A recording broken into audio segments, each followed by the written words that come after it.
And just like that, ending explained what happened in the season 3 finale.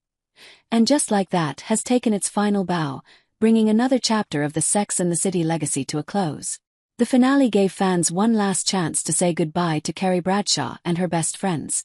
The two-part series finale finally gave fans the closure they'd been waiting for, answering the big question of how Carrie's story would come to a close. Unlike the original show, which spent a year building up to its farewell, the sequel wrapped up in just 2 weeks after announcing its end.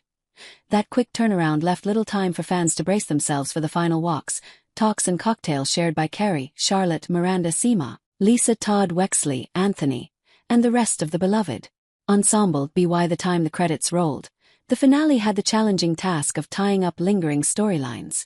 Yet, it managed to deliver a satisfying goodbye to an iconic TV world. Let's see what the finale episode meant for each of the characters in the And Just Like That universe.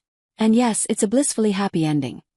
Carrie opened the episode at a Chinese restaurant, where a well-meaning waiter placed a stuffed toy across from her as a stand-in lunch date, a move that caught her completely off guard. Later, she met up with Seema, Lisa and Charlotte at a bridal fashion show, where the champagne flowed and the chatter, as always, circled back to love and relationships.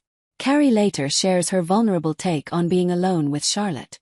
Carrie navigates the idea of accepting herself without any man validating her. Charlotte, like a true friend, calls her fabulous. Later, after a disastrous Thanksgiving chaos and overflowing toilet at Miranda's, Carrie made a quiet exit and returned home, slipping into heels and singing along to a karaoke version of Barry White's "You're the First, the Last, My Everything."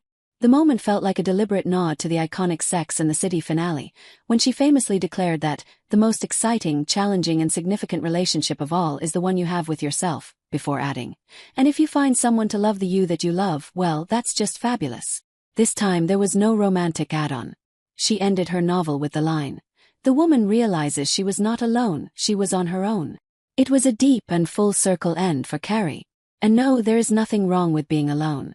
Charlotte, like a giving friend, sets up a date for Carrie. And no, she's not happy with it. Of all the characters, Charlotte's ending might be the most satisfying.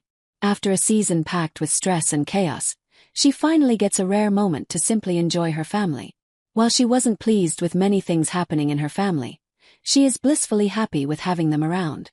From the early days of the Sex and the City era, Charlotte has been obsessed with the idea of having a family by her side. So this moment feels like a perfect payoff, one that is both well-deserved and genuinely earned. The family shares a joyful moment around the dining table, proving that, in the end, everyone returns home both literally and figuratively.